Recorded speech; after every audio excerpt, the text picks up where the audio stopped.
Hare Krishna, Hare devotees, wanted to seek the blessing of Radha Madhav, Radha Shyam Sundar Krishna, Balaram, Bal Gopal, Singale Bhagavan, Jagannath, Baladev, Subhadra, Gaur Nitai, Tulsi Mani, Haridas Thakur, Shri Guru Parampara, Srila Prabhupada, Guru Maharaj, and the assembled devotees. So, continuing on with Canto number 3, chapter number 24, the renunciation of Kardam Muni. So, we were reading yesterday how he informed Devhuti that I am now leaving after the birth of the 9 girls. But Devhuti asked her, who will protect me?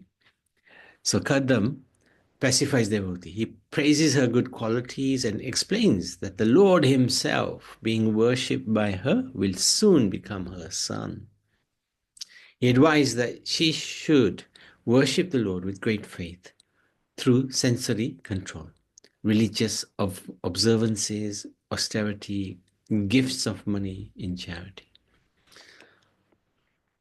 So this is pretty good instructions for all of us. Try to control our senses, perform bhakti, some tapasya. Or in this age of Kali Yuga, we do Ekadashi. That's tapasya. And tomorrow is Chaitanya Mahaprabhu's appearance day, Gaur Purnima, so we will fast until moonrise to celebrate his appearance. And donations as well. The Lord will then appear and explain to her the knowledge of Brahman and cut the knot of attachment in her heart. Devhuti respectfully and faithfully followed her husband's advice, worshipped the Lord. After many years, the Supreme Lord, having entered the semen of Kardam, appeared in Devhuti's womb. The Lord is welcomed by the demigods, sounding musical instruments, dancing, singing his glories. So they knew he's coming. Brahma praises Kardam for following his instructions and states that he is an example of how the son, disciple, follows the father or guru. Brahma instructs Kardam how to arrange the marriage of his 9 chaste daughters by offering them to the great sages. Brahma then explains to Devhuti the glories of her divine son, that's Kapildev, who will have golden hair and eyes like lotus petals and travel the world. Kadamuni gives his daughters, in marriage to the 9 great sages. This is the Saptarishis, who then joyfully return to their hermitage. So, here's a little list here. Kala to Mrichi, Anushuya to Atri, that's quite a famous union, famous couple. Shraddha to Angira, Havirbhu to Pulatsya, Gati to Pulaha, Kriya to Kratu, Kayati to Priku, Arundhati to Vashishta, Shanti to Artva. And at some point we did do a quick look at all of these great Saptarishis. Hopefully we can do that again sometime. Kardam, understanding that the Supreme Lord had descended, approached Lord Kapil and surrenders to him, worshipping him with sweet words. He praises Kapil as a supreme person, full with all opulences, all powerful, and the Lord of time and the universe. Kardam requests permission to renounce the world. Very unusual, huh? The Lord appears in your family and you decide to take sannyas. That is really incredible. Why does he do that? Okay. To follow Vedic injunctions that one should leave home at a certain age. Because this was in Satya Yuga. So Satya Yuga, there were different rules. In Kali Yuga, it's not so easy to do this. To avoid the mixture of Dasya and Vatsalya, as he was fixed in his service as a servant. If he had stayed home, his mood would have been not quite satisfying to the Lord, because he was a father. And the father is usually served by the son. So Kapil Dev would have served his devotee, Kardam. And Kardam Muni's mood was not to be served by the Lord. He wanted to serve the Lord. He was fixed in his service as a servant. That's a service which is eternally his, within his constitution. That's his service. So he didn't want to mix the rasas, Vatsalya and Dasya ras. Lord made him renounce anyway. Why not renounce immediately? Lord will make him renounce anyway. At the time of death, you got to give everything up. Might as well give it up now.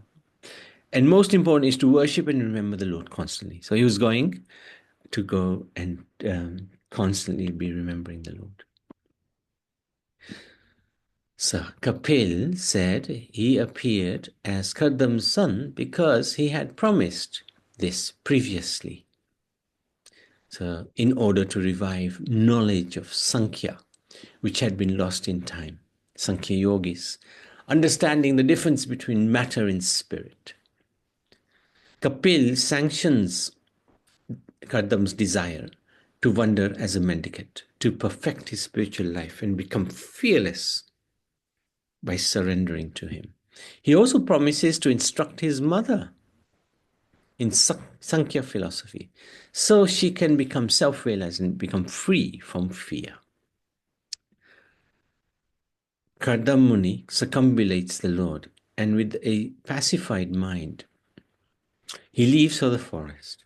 Wandering silently in the forest, practicing pure devotional service, he becomes free from false ego, material affection, and achieves self-realization.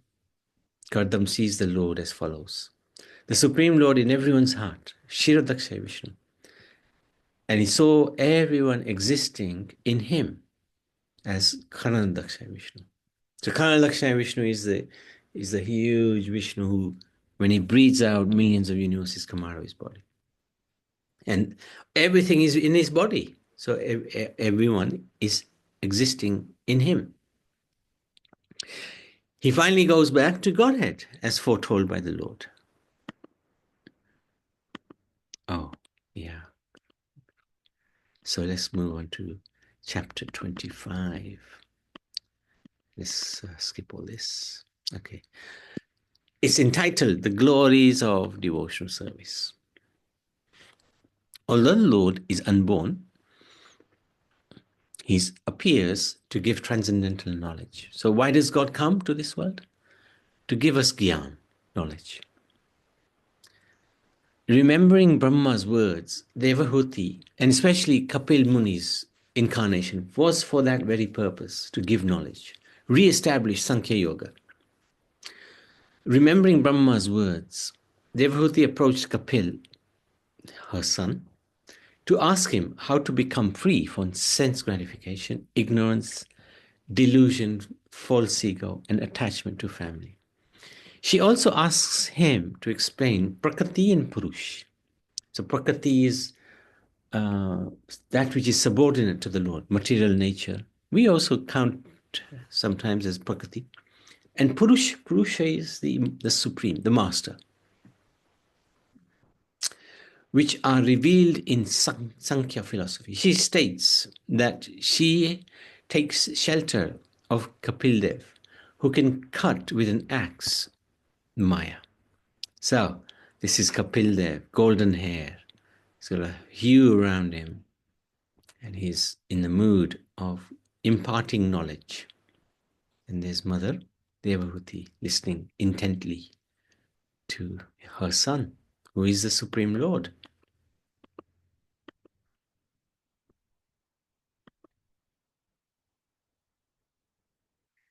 Smiling, Kapil begins his instructions. For liberation from illusion and distress, one should practice yoga.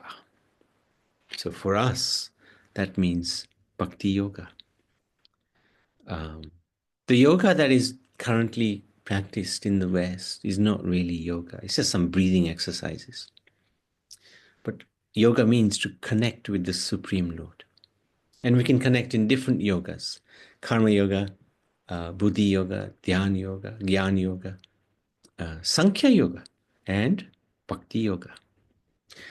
One should focus the consciousness in devotional service on the Lord, unto the Lord.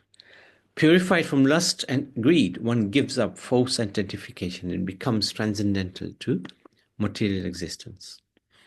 One who is attached to devotees opens the door of liberation. Devotees are tolerant, merciful, friendly, peaceful, and follow scriptures. Secondary consideration. What does that mean? They practice strict devotional service and renounce everything for the Lord. That's the primary thing. Yeah, got it.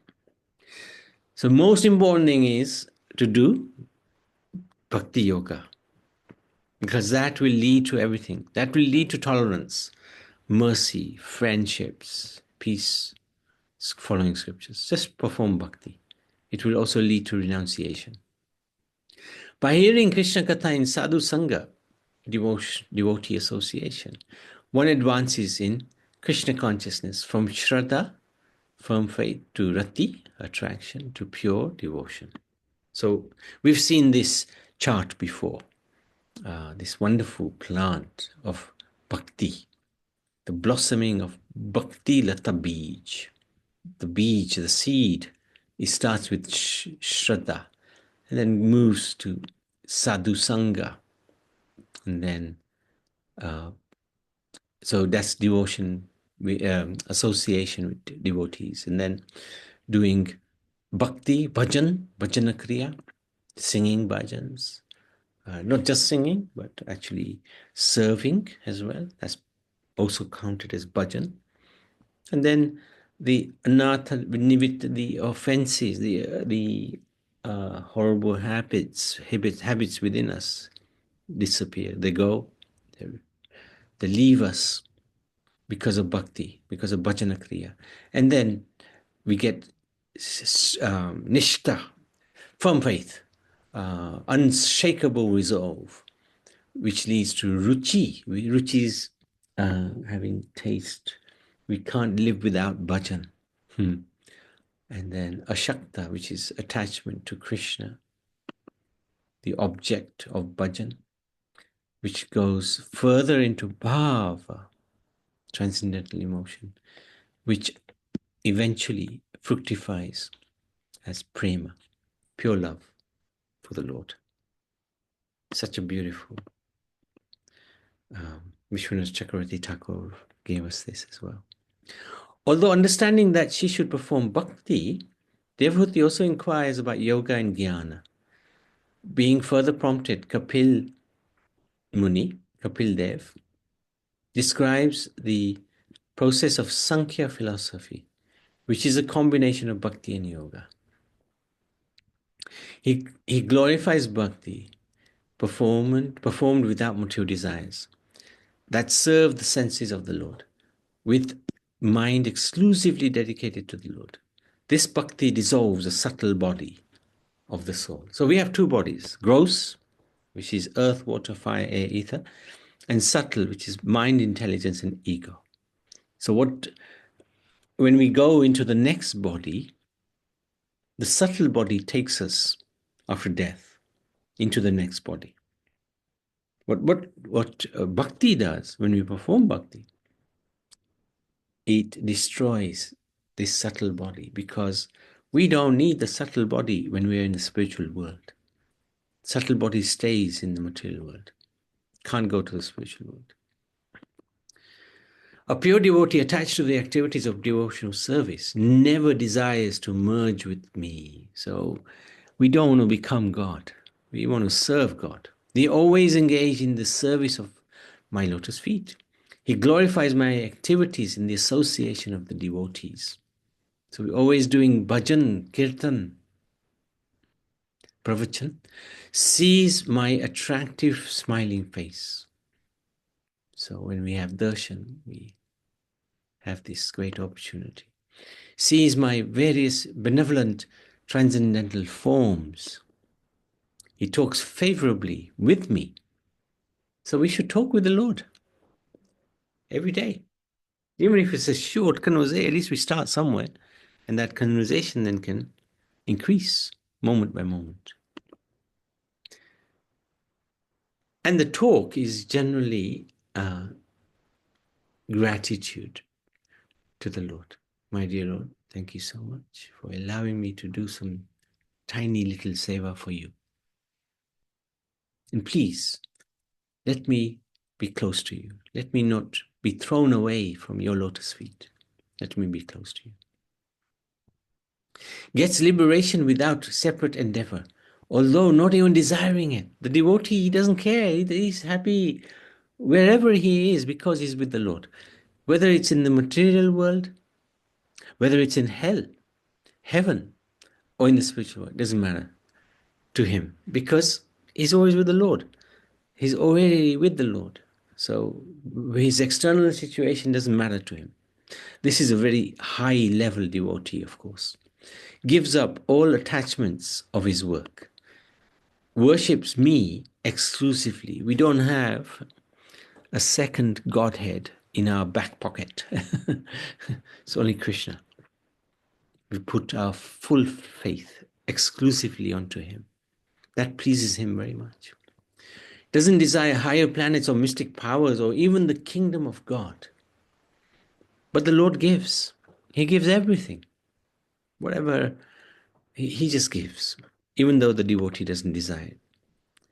Devotee is not deprived of any opulence or affected by time. Here we go again. Affected by time. Time is under the control of the Supreme Lord. When we engage in pure devotional service, we are under the shelter of the Supreme Lord. Time cannot impact us. It's hard to understand that, hard to imagine that, but that is the level of the pure devotee.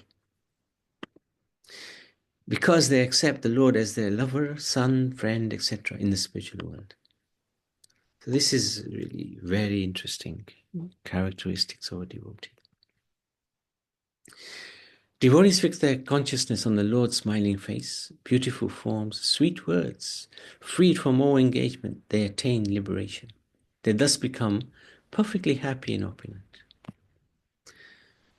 So, fear of the material world cannot be overcome by any means except by devotion to the Lord. Because one of the things which Devahuti was worried about was fear due to the unknown. She will have no protection. Her husband is gone. So one of the things Lord Kapil is guiding her is, don't be fearful. Fear of material world cannot be overcome by any means except by devotional service. So, wouldn't the demigods become angry if one just worships the Lord? No. The Lord assures us in text number 42. This is such an amazing verse. It is because of my supremacy that the wind blows. So we shouldn't worry about the devatas. They're worried about the Lord. Out of fear of me, the sun shines. Out of fear of me, and the Lord of clouds, Indra, sends forth showers out of fear of me. Fire burns out of fear of me, and death goes about taking its toll out of fear of me. What a wonderful verse. The greatest benefit can be achieved only by offering one's mind in intense practice of bhakti yoga. So, we'll have to stop there. But these are really powerful chapters. In fact, Prabhupada has got a book which is Teachings of Lord Kapil, which is exactly from this part of the third canto. Very powerful indeed. Any questions, any comments? Hare Krishna, Prabhuji. Is there anybody who wants to ask question? Because I said yes. No, please, you carry on. Okay. The scripture you read just now, was this all Bhagavad Puran. No. Hmm. Uh, Kapil, the Yeah, son, telling her mother. correct. This is instructions of Lord Kapil to her mother, To her mother. to his Yeah. mom. His mom. Yeah, to his mom. Yeah. And mom is sitting there. Yes, And Kapil is telling all these verses to, yes, and he's telling everything is me. It's because of my supreme. Out of yes, fear yes, me, yes, the yes, sunshine. yes, yes. He's reassuring her. Don't worry. You can just worship the Supreme Lord. Don't worry about the devatas. Right. And second thing was, did he give this knowledge before going to forest, or was Yes. he still? Oh, Kardam Muni, his father went to the forest. After the father went to the forest, The Kapil Kapil instructed his mother. father went to forest, and And then son is advising mother. but did the mother wanted Kardam to go in the forest? No, but he was going to go, and she said to him, "Wow, if you go to the forest, who will look after me?" Yeah, I remember that's because Yeah, yeah. he said that you will have 9 daughters, 1 son, then I will leave you. Yes, yeah. That's right. I remember that. So that's very good. That's and now I was writing the question now. Okay. So now I got my answers, which you told me just now. Thank you. And you said something about Karnodoskasi. Karnodoski. Karanadakshaya. Karanadakshaya Vishnu. Vishnu. And he was He's the Vishnu, the first Vishnu. first Vishnu. All right. When he breathes out, Yeah. universe comes out of his body. Yeah. First Yeah, Vishnu. that's right. Yeah, first Vishnu. Mm. And when he breathes, all this Yes, all creation comes out. creation comes out. Yeah. All right. Thank you. Thank you, Prabhuji. Thank you for your keen, you're very keenly noting everything down. It's very good. Thank you so much. I am trying my best. Thank you. And I heard, I'm sorry, but I'm disturbing the conversation now. I heard Mataji saying that the president came to his, Modi ji came to his country. Yes. What, yesterday? It must have been 2 days ago. And and she left. Yeah. And she was talking about it. All right. That's very good. Very nice. Very good. Anyway, thank you. Hare Krishna, Prabhuji. Anybody else? Any questions? Yes, Prabhu. Hare Krishna. Can you explain the word Prakriti again, please? Prakriti is usually refers to material nature. If it's the inferior aspect of the Lord, basically. So it includes material nature. So material nature is innate, right? Spiritual energy is superior. So Purush is superior, and Prakriti is the inferior. So the material energy, material nature, and often we are also put in the same category as Prakriti because we are inferior to the Lord. Okay. Prakriti is basically material nature. Material nature. Also, we can be placed in that same category. Although we are marginal energy, but we are inferior to the Lord. So, I understand. So everything of material nature on this earth, is Prakriti. Prakriti. Yeah. That's correct. Thank you, Prabhu. Thank you. Thank you for asking. Thank you. Hare Krishna, Prabhu. Hare Krishna, Animan. Yeah. What I want to know is that when we are in the lower planets, Yeah. we know that Krishna, or Supreme Lord, is always there in everywhere. But Yes. would we have that consciousness of the mind to worship Him? Because at that time we are in a sort of probably maybe in the modes of ignorance. Oh, definitely, we would be. But the devotee, because he sometimes is perhaps sent to hell to assist bringing some people up to the higher consciousness, right? Example is Bali Maharaj, right? Bali Maharaj, he was sent to Patalok, but his consciousness did not degrade into the demoniac level of consciousness, and the Lord was his gatekeeper, so he could see the Lord at any moment, any time. So, but generally speaking, you're absolutely right. When anybody goes to hell, you know, there's no question of trying to understand a spiritual life. But the devotee, his mood is the pure devotee. His mood is whether I'm in hell or heaven, doesn't matter. You know, I just want to serve the Lord. That's all I want to do.